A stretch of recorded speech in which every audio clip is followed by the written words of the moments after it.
My sister said, "Send me $3,000 to rent an apartment." I replied, "Get a job." That simple response set off a storm I had long anticipated. I have always been the responsible one in our family. From childhood, it was clear that Brielle, my younger sister, would always come first. Birthday presents, school achievements, family vacations. Everything seemed to revolve around her. Meanwhile, my accomplishments were met with a polite, almost dismissive, "That's what we expect from you." No celebration, no pride.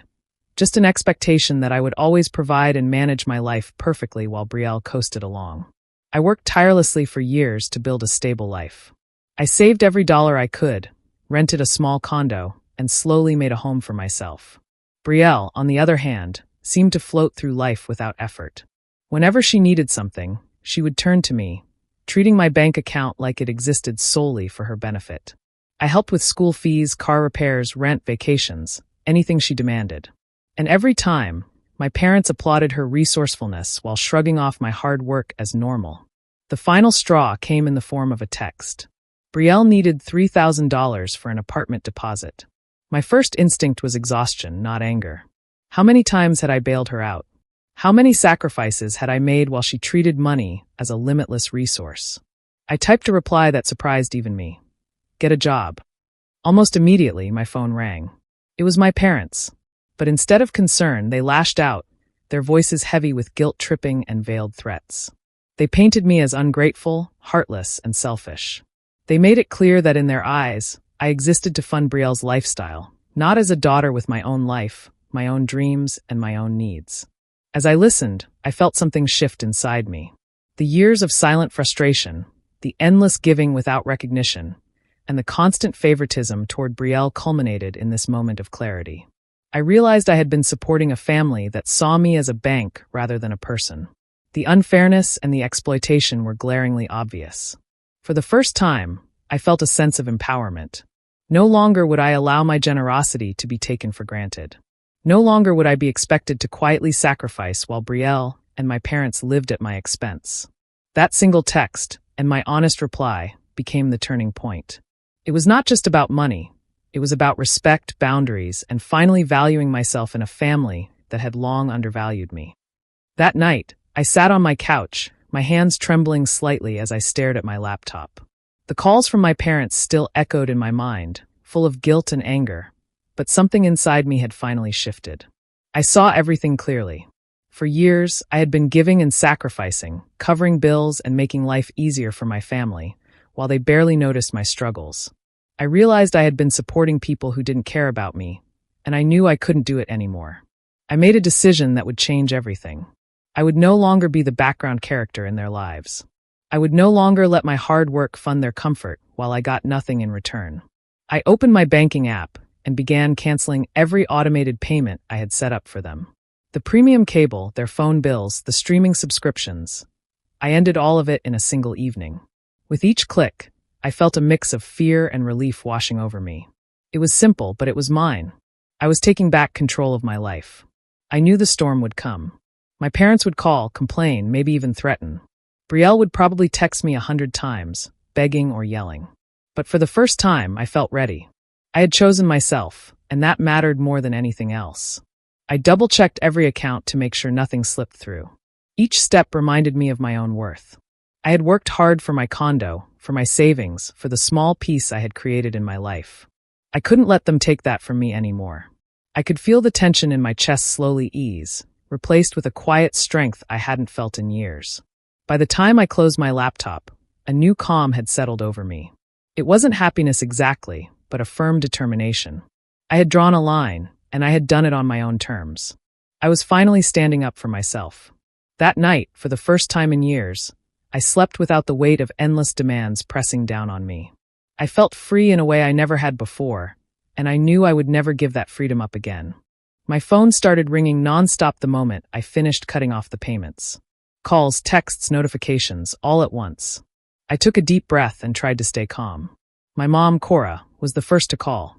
Her voice was shaking, almost crying. She kept complaining about the internet being cut off in the middle of her favorite show. I could hear the frustration in her tone, but I didn't apologize. I had done enough for years, and this time it was my turn to step back. Then my dad, Vance, called. His anger was loud and sharp.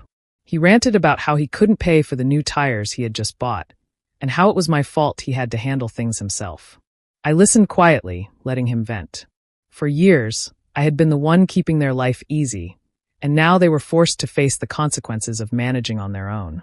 Before I could respond to them, my phone blew up with messages from Brielle. She sent dozens of texts, each one more dramatic than the last. She accused me of making her homeless, ruining her life, and destroying the family. She begged, pleaded, and even tried to guilt me, but I could feel the weight of all those years of taking care of her finally lift off my shoulders. I realized nothing she said could make me go back to being the family's ATM. I blocked her number. I knew that responding would only pull me back into old patterns I was determined to leave behind. Then I called my parents back, this time calmly. I told them I would no longer cover their bills or anyone else's. My voice was steady but firm. I explained that I had been doing it for years, and it was time I focused on myself and my future. I could hear their disbelief and anger, but I didn't let it shake me. I was done being the one everyone relied on without ever considering what I needed. For the first time, I felt a strange mix of fear and freedom. Fear because I knew they would struggle without me, and freedom because I had finally drawn the line. I could feel my own life starting to take shape in a way it never had before. The storm of calls and messages raged on, but inside I was calm. I had made a choice that was right for me, and no amount of panic, guilt, or drama could take that away. That night, I sat quietly in my condo, listening to the silence between the storms of notifications. I felt a sense of peace I hadn't known in years. For the first time, I wasn't just responding to everyone else's needs. I was taking care of myself, and it felt powerful. One evening, there was a loud knock at my door. I opened it to find my parents, Vance and Cora, standing there with furious expressions. They didn't even wait to come inside. They barged in, shouting about family duty and how ungrateful I had become. Their anger was loud and sharp, each word like a weight pressing down on me. I could feel their frustration, but I stayed calm. I didn't interrupt. I didn't defend myself. I just let them talk until they had nothing left to say. When their voices finally quieted for a moment, I reached for a notebook I had kept carefully over the years. I slid it across the table toward them. The pages were neat, each entry showing the money I had given them and Brielle over time. Every bill I had covered, every emergency I had paid for, every loan I had quietly handled. It was all there, written in detail. I watched as their faces changed. Shock replaced anger. My mother's eyes widened, and my father's jaw tightened.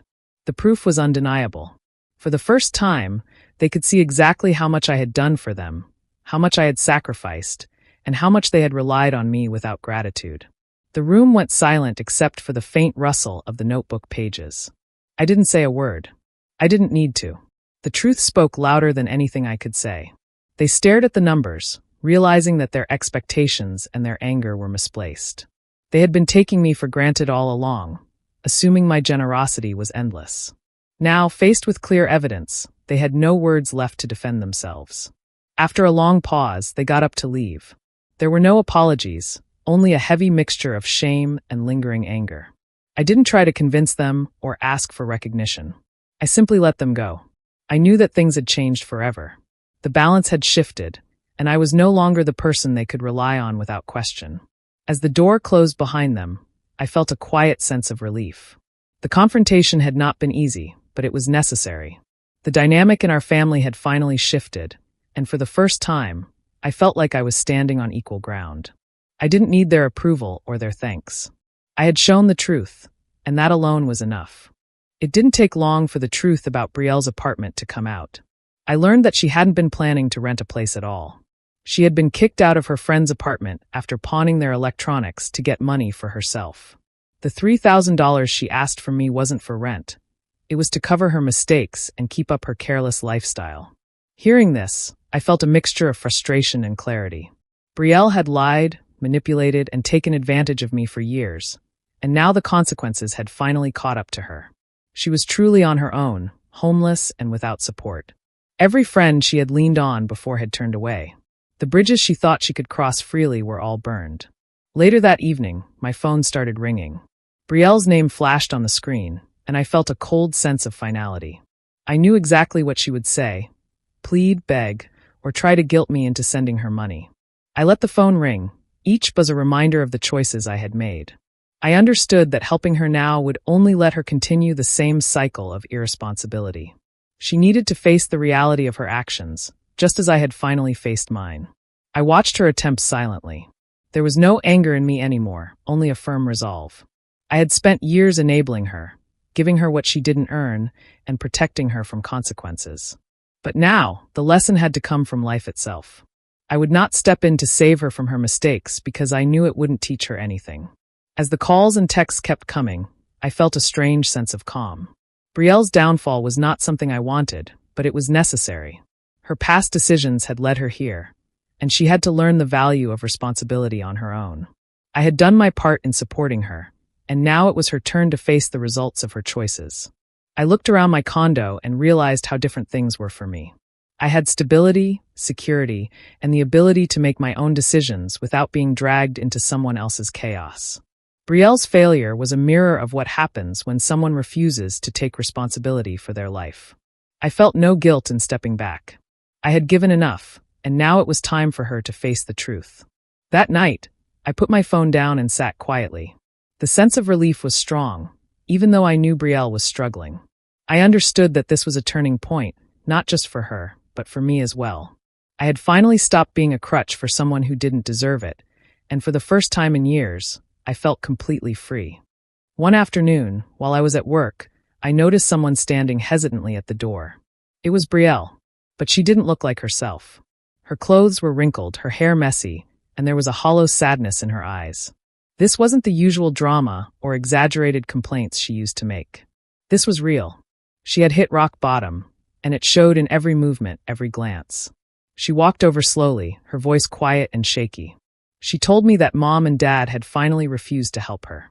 They blamed me, saying I had poisoned them by cutting off support. She had nowhere else to turn and had run out of options. Listening to her, I felt a flicker of the old instinct to step in, to help her like I always had. But I stopped myself. I had learned my lesson. Giving her money would only continue the cycle, and I wasn't going to do it again. Instead, I reached into my bag and pulled out a piece of paper. I handed it to her without a word. On it was a list of job openings I had looked up earlier, along with some affordable roommate opportunities. I wanted her to have a real chance to stand on her own, not just a temporary fix that would disappear the moment she spent the money irresponsibly. Brielle looked at the paper with confusion at first. I could see the old frustration building, the part of her that expected me to simply hand over cash. But there was no cash, no easy solution, and that forced her to look at another path. A path that required effort and responsibility. She hesitated, staring at the list, and I could feel the weight of the situation settling in her. No one was going to rescue her this time. I had shown her that I cared, but I wasn't going to enable her. This was her moment to make choices, to face reality, and to begin building something for herself. I watched her quietly, letting her take in what I had given her. There was no lecture, no scolding, no pity, just a small push toward independence. I could tell she didn't fully understand it yet, but I hoped she would. I hoped this list would be the first step toward learning to survive and to respect the effort it took to earn a living. After a few minutes, she nodded slightly, clutching the paper like a lifeline. I didn't say anything more. I had done my part in guiding her without enabling her. The rest was up to her. Seeing her walk away, I felt a strange mix of relief and hope. For the first time, I wasn't just protecting myself. I was giving her a chance to truly change. A few days after I had given Brielle the list of job openings and affordable places to stay, my phone lit up with a message from her. I opened it and read the short, simple words. I start at the coffee shop on Monday. Thanks for the list. I stared at it for a moment, reading it again and again. No complaints, no demands, no drama. Just a clear message letting me know she was finally taking a step to stand on her own. It felt strange, almost unbelievable. For years, every text or call from Brielle had been about money, favors, or guilt. Nothing had ever been straightforward or genuine. But this was different. She was reaching out without an agenda, without trying to manipulate me. It was a small crack in the wall between us, a hint that she might finally be learning responsibility. I felt a mix of emotions, relief, hope, and quiet pride. Relief because she was doing something positive, hope because this could be the start of real change, and pride because, in a small way, I had helped her reach this point. Even though I had set firm boundaries and refused to give her money, my guidance had still made a difference. I typed a short reply. Good. I'm glad to hear that. Keep it up. I didn't want to lecture her or remind her of her past mistakes. This step had to be hers. I put my phone down and leaned back in my chair, feeling a calm satisfaction. It wasn't a huge victory, and it didn't erase all the problems between us. But it was meaningful. For the first time, I felt my sister reaching out as a person, not as a source of money or someone to manipulate. It was a small, genuine connection, but it meant a lot. I could see that she was starting to understand what it meant to take responsibility and build her own life. That evening, I thought about all the years I had spent helping and protecting her, and how important it had been to step back. This message showed that setting boundaries and refusing to enable bad habits could lead to real change. The crack in the wall between us was small, but it mattered. It was proof that progress could come, even in tiny, unexpected ways. A few weeks after I had cut off the payments, I noticed a change in my parents. Mom and Dad seemed quieter, more careful with money, and less quick to ask for help. They were forced to face their own habits, realizing that they couldn't rely on me anymore for every little thing. The change was slow, but it was real. I could see them thinking before spending, checking budgets, and handling bills on their own. It was strange to watch, but also reassuring. One evening, they surprised me by inviting me to dinner at their house. They said it was their treat, and I hesitated at first. I had expected another lecture or some hidden demand, but they seemed genuinely trying to do something simple and kind. The moment I arrived, the atmosphere was awkward, but in a different way than before. There were no complaints, no guilt trips, no tension over money. For the first time in years, it felt like a meal with family rather than a negotiation where I was expected to give or fix everything. The dinner was simple, but that made it feel more honest. Mom had cooked a few dishes carefully, and Dad had set the table neatly. They didn't ask for help with bills or make subtle hints about money. Instead, we talked about small things, the weather, work, even some old memories. The conversation felt lighter than it had in years, as if the weight of expectations had been lifted. During the evening, I could sense that they were thinking about their past mistakes without saying it outright. They admitted, in small ways, that having to manage everything on their own forced them to budget, plan, and be responsible. They didn't say it directly, but the way they spoke, and the way they treated their money now, made it clear they had learned something important. I realized that being cut off had taught them a lesson they might never have learned otherwise. I felt a quiet sense of satisfaction. It wasn't about being proud or feeling superior. It was about seeing them take responsibility for their own lives for the first time in years. They were learning to live without depending on me, and that meant our relationship could finally change. There was a new respect in the air, and I could see that they understood the value of boundaries and independence. By the end of the evening, I felt something I hadn't felt in a long time: peace. The tension and pressure I had carried for years were gone. For the first time, a family meal didn't feel like a test or a trap. I realized that change was possible, even in people who had long relied on others without thinking. This small shift in our family was a sign that boundaries and patience could bring real understanding and growth. Brielle's life changed slowly, but I could see her learning to handle things on her own. After she started her job at the coffee shop, she had to manage her life completely by herself. The apartment she rented was small and cramped, far from the comfort she was used to, but it was hers to take care of. She paid her share of the rent, bought her own groceries, and handled her bills.